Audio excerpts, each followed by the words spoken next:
चीज गिनी जाती है उसमें, हर एक चीज गिन गिन करके नाम ले ले करके बोलते हैं कि प्रभु हमारे यजमान को ये वस्तुएं प्राप्त हो गए। आपको संस्कृत समझ में भली नहीं आती, लेकिन उस संस्कृत में उसका यदि कभी अर्थ पढ़ोगे आप तो आपको पता लगेगा कि पंडित जी हमारे प्रति भगवान से कितनी विनती कर रहे हैं, कितनी प्रार्थना कर रहे हैं।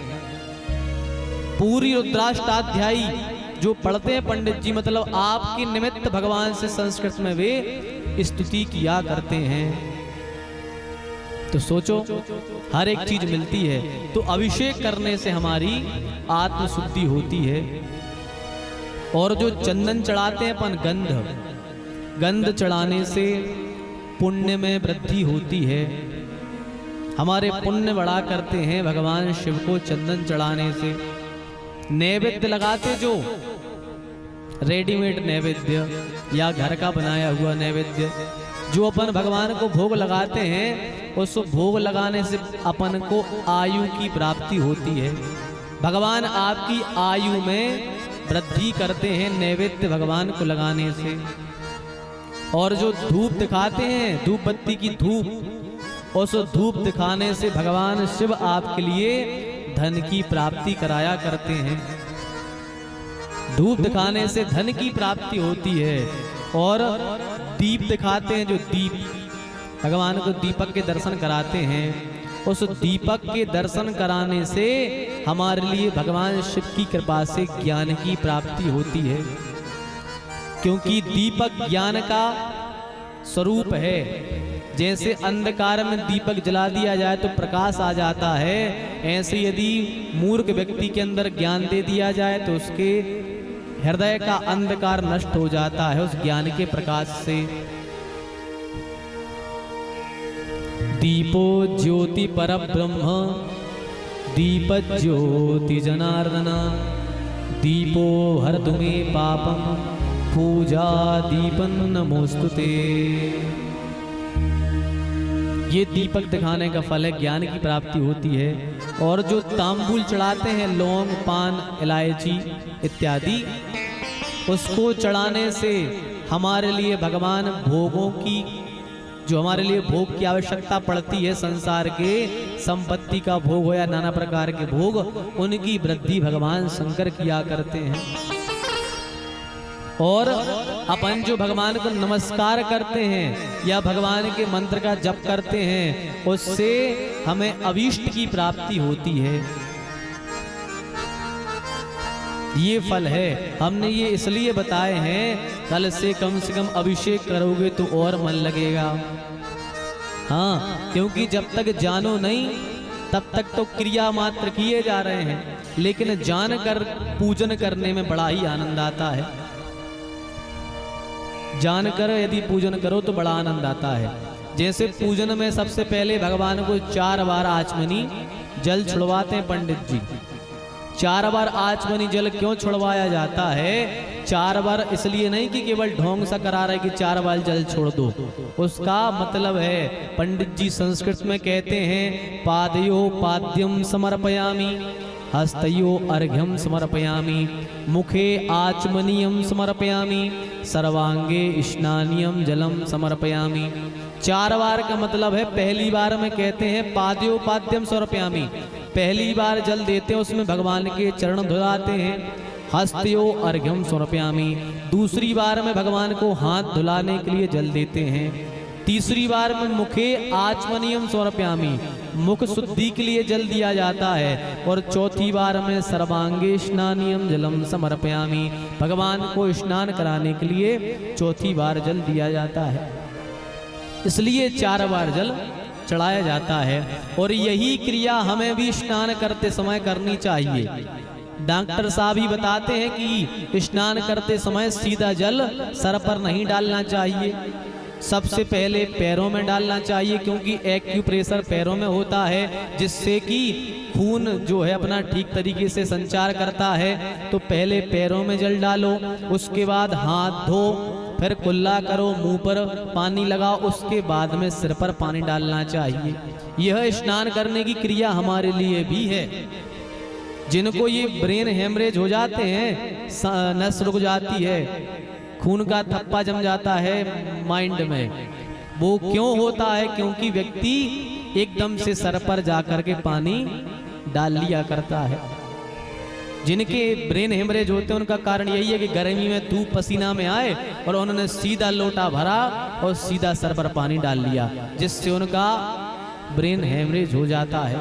इसलिए ये देखो भगवान की पद्धति है, जैसे भगवान को स्नान कराना है वैसे ही हमें करना है।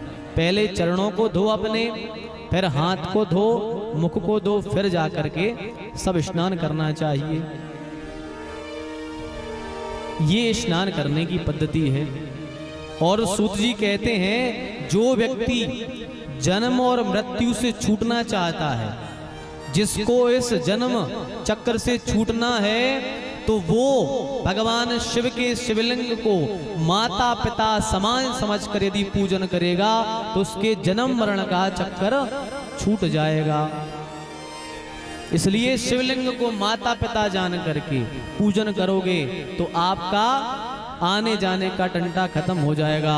मातृपितृ स्वरूपेण शिवलिंगम प्रपूजयेत्, शिव पुराण कहता है।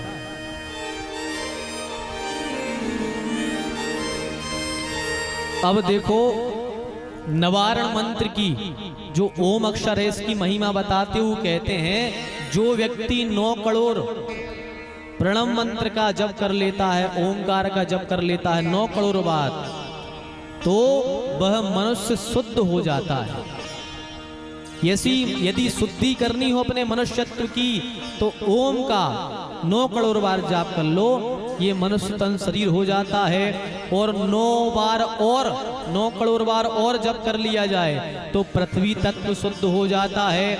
और 9 कर लिया जाए तो जल तत्व, और कर लिया जाए तो अग्नि, वायु, आकाश, गंध, रस, रूप, स्पर्श, शब्द, अहंकार 9 करते हुए मतलब 108 करोड़ यदि ओमकार का जप कर लिया जाए तो वह व्यक्ति जीवन मुक्त हो जाता है। ये प्रणव की महिमा है ओमकार की, इतना बड़ा है भैया ओमकार। और जिनको यदि भगवान की प्राप्ति करनी है या भगवान की केवल अनुभूति चाहनी है तो ये संतों के मुख से कही हुई प्रमाणिक बात है कि यदि व्यक्ति 1 करोड़ बार राम नाम जप कर लेवे उससे भगवान की अनुभूति हो जाएगी। यदि 1 करोड़ बार राम नाम का जप कर लेवे उसे राम नाम के प्रभाव से उसको भगवान की अनुभूति राम जी की हो जाएगी। यदि शिव का भक्त हो तो नमः शिवाय का जप 1 करोड़ बार कर लेवे उसे भगवान शिव की प्राप्ति प्रतीति हो जाएगी।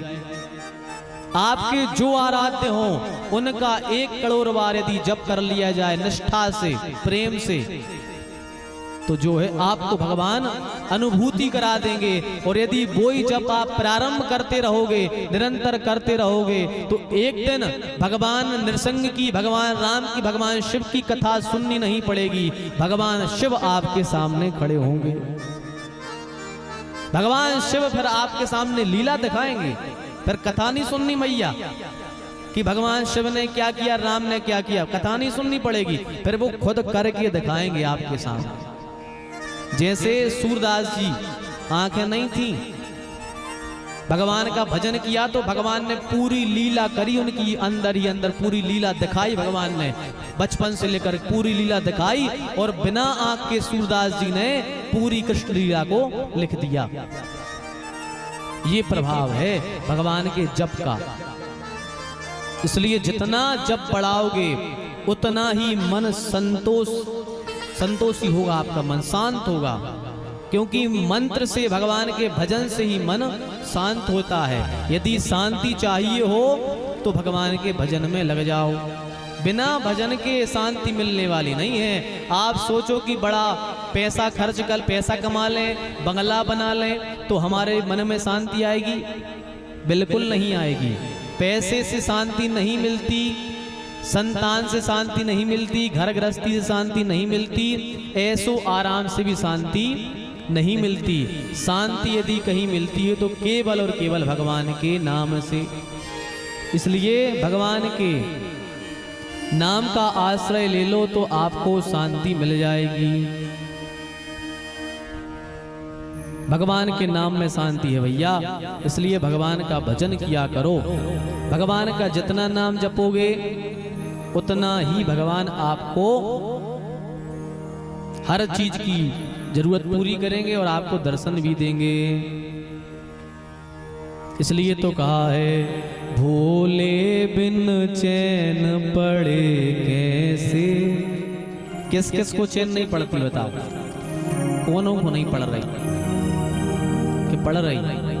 सबको तो जा लगा थे कि स्कूल में जैसी घंटी बजे थे 4 बजे और टन टन हो गए घरे पहुंचे थे, ऐसे ही कवे थे आरती की डमरू बजे और अपन भी घर की तरफ जाएं। तो जो भगवान शिव के भक्त हैं, जिनको भगवान के दर्शन के बिना चैन नहीं पड़ता, ऐसा लगता है किस दिन यार प्यारे भोलेनाथ सामने खड़े हो जाएं, त्रिशूल लेकर के डमरूधारी, बढ़िया गले में डाले हो सर्प, जटाओं में गंगा हो और बागंबर धारण करे हमारे प्यारे भोलेनाथ हमारे सामने खड़े हो जाएं। जिनके मन में ऐसे भाव चलते हों या राम जी के दर्शन के जिनके भाव हों। देखो हमने पहले दिन भी कहा था कि राम जी में शंकर जी में कोई भेद नहीं है। हमें तो शंकर जी में ही राम जी दिख जाते हैं और राम जी में ही शंकर दिख जाते हैं। तो सब में एक ही देखो भैया। इसलिए भोले बिन चैन पड़े कैसे, दिन कट जाए रात कटे कैसे।